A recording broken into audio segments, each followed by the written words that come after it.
or should not there be opposition, like what happened in US, the type of things which happen. In these circumstances, how do you analyze the situation? And what will be your advice to all the generations? I'm not talking about young people only. Everybody is confused. So how do we come out of this confusion? Well, frankly, I would just say one thing, that if the country does not have a strong opposition, democracy is going to be, over a period of time, obliterated. That's how demagogues become authoritarian and they assume full control. So I think this is a big worry for India, that India has a very weak opposition. The Congress is principally responsible for not fighting hard enough. And you see what the BJP is doing, is weakening all the institutions, it's challenging the constitution. And today, every institution that matters is looking highly compromised. And that is, in my opinion, a very disconcerting worry for all of us Indians.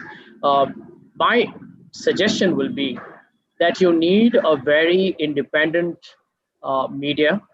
Now, the media is controlled by corporates, and corporates are usually beholden to the powers that be. So don't expect too much from them. But at the same time, you have to hope that all those who are fighting tooth and nail, whether on mainstream or social media, we are able to call a spade a spade. Remember this, if you get scared, the government will actually frighten you into a black hole. You got to learn how to speak up. I mean, you have a comedian arrested for what? I mean, nobody knows what for. I mean, suddenly in India, we get offended over everything. I mean, there are fundamental rights that we have as citizens, and no state can take that away. And I think, therefore, the time has come for political parties to come together and protest. You see, India has forgotten to protest until the farmers have done last year in December and continue to do so. And the protests that happened over the CA and the NRC and the NPR. You see, the right to protest, the right to dissent, the right to debate, discuss, hash out is exactly what democracy is all about. And I think at all levels, there need to be more dialogue and more conversations. So my big recommendation towards saving Indian democracy is that opposition political parties need to speak up. They need to organize protests, not just keep tweeting about it. They need to kind of go and engage with the common people of India.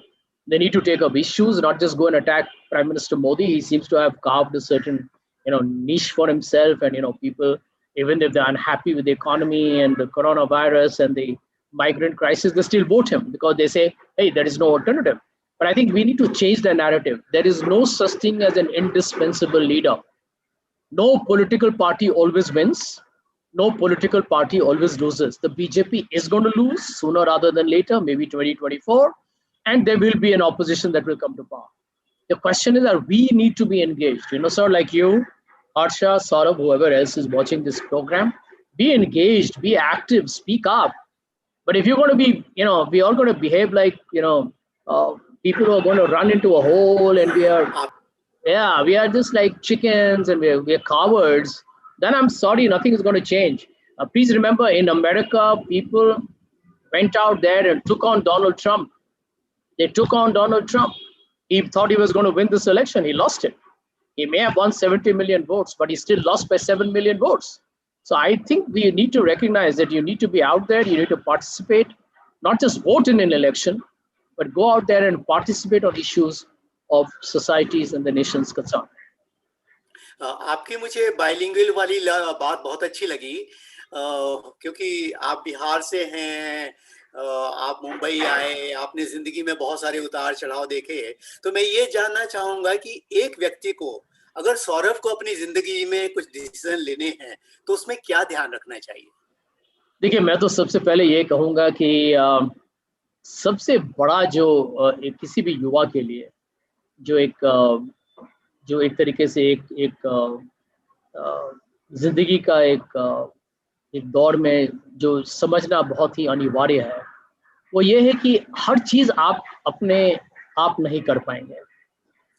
देखिए, आपने अभी देखा होगा कि Brisbane के गाबा में भारत ने Australia को कैसे हराया।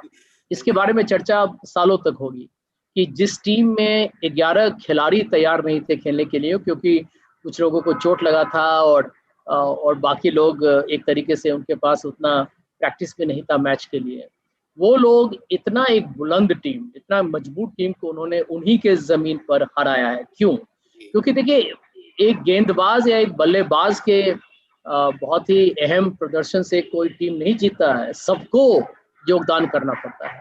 तो आज के जो युवा लोग हैं वो बहुत, देखिए हमारे देश में एक नया कल्चर है, एक मिलेनियल कल्चर है ऑफ इंडिविजुअलिज्म। ये this is an American import into India where we believe कि हम लोग सब अपने आप ही में सब कुछ कर पाएंगे, लेकिन वो होता नहीं है।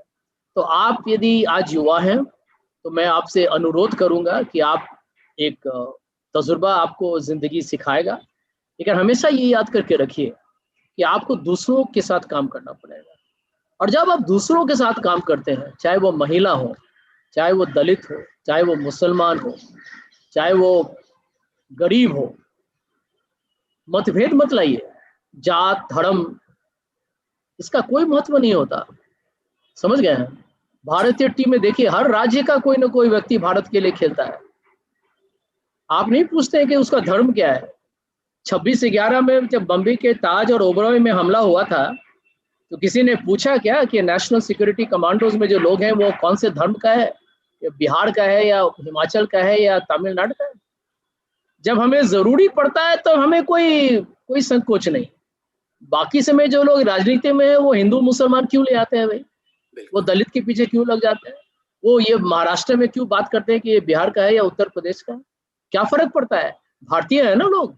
तो मैं समझता हूँ कि आज के युवा लोगों को, सौरभ जैसे लोगों को ये समझना पड़ेगा, कल चाहे आप क्रिकेट खेलें, आप बड़ी कंपनी बनाएं, आप आईएएस में हो जाएं, आप राजनीति में आ जाएं, हमेशा याद करके रखिएगा कि भारत में सबको एक साथ लेके आगे बढ़ना पड़ेगा। ये भाषण से नहीं होगा कि सबका साथ सबका विकास। ये आपको अपने कार्य से, अपने लक्षण से और अपने मंशा और नियत को जमीन पर लाना पड़ेगा। यदि वो आप कर पाए तो आपको आसमान तक पहुंचने में कोई नहीं रोक पाएगा। Very nice, very nice. Very well said, sir. Thank May you. I request Saurabh to ask his set of questions? Hello, sir. This is Saurabh Acharya. Thank you for your encouraging words. Sir, my question to you is that, sir, what tips would you like to give to the younger generation, like the youths, who want to join politics? And do we need to have a political background to like have a good, successful career in politics? So, because it is mostly seen that like those who have a family background are into politics mostly. Their son or daughter are into politics. Well, sort of. Firstly, you don't need to have any family in politics. I don't have any. And while dynastic leaders usually make a lot of news, please remember the majority of politicians in the country don't have a dynastic background. So that's the first part. It's true, however, that if you have a relative, it gives people a head start. And in my opinion, fundamentally, you cannot stop somebody just because somebody's father or brother or sister is in politics. So let it be a free enterprise system. Anybody can get in. But if you don't have somebody in politics, it doesn't become necessarily a stumbling block. But to answer your question, I have answered it before. I think Harsha asked me the same thing. My simple advice to you will be that if you want to be in politics, be engaged on public issues. Don't just look at companies and balance sheets. Don't just look at taking up a job in a startup or going to work with Goldman Sachs. Then look at why Manrega works or doesn't. Why is Aadhaar efficient or it's not? What is the problem with India's maybe health infrastructure? How would you improve issues on climate change? How will you ensure that companies contribute to political parties in a transparent fashion? More important, how will you remove poverty? How will you combat terrorism? There are many issues of public interest. Get involved with those issues. And more importantly, after that, be a very interested reader. Take a lot of interest in reading on policies, follow people, read biographies of eminent people in politics across the world, not just Indian leaders. And you'll see that it's tough work. So if you are willing to stay for the long haul and you got a thick skin and you're determined to hang in there and work very hard, then I think if you're in politics and you pursue it, who knows what tomorrow could throw up as an opportunity for you. But you need a resolute determination. And if you have that, good luck. Right, sir. Thank you so much, sir. Thank you. Thank you all. Thank you very much. Thanks, Harsha. Thank you, sir. Any final message to all of us?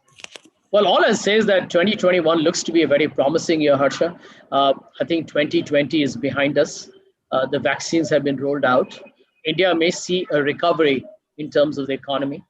Hopefully, life will be back to square one. People will stop wearing masks. And I think by the mid of this year, life could go back to being normal.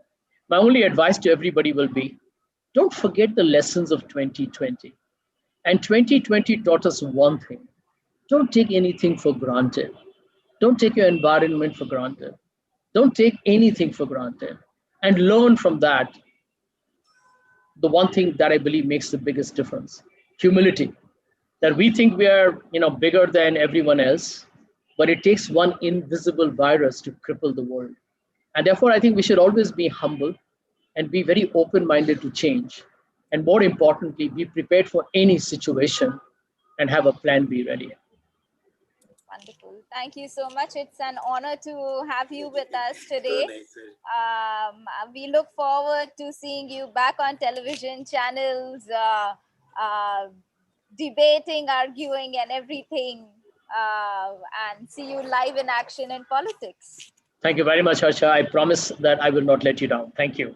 Thank you. Okay. Thank Bye. you, sir.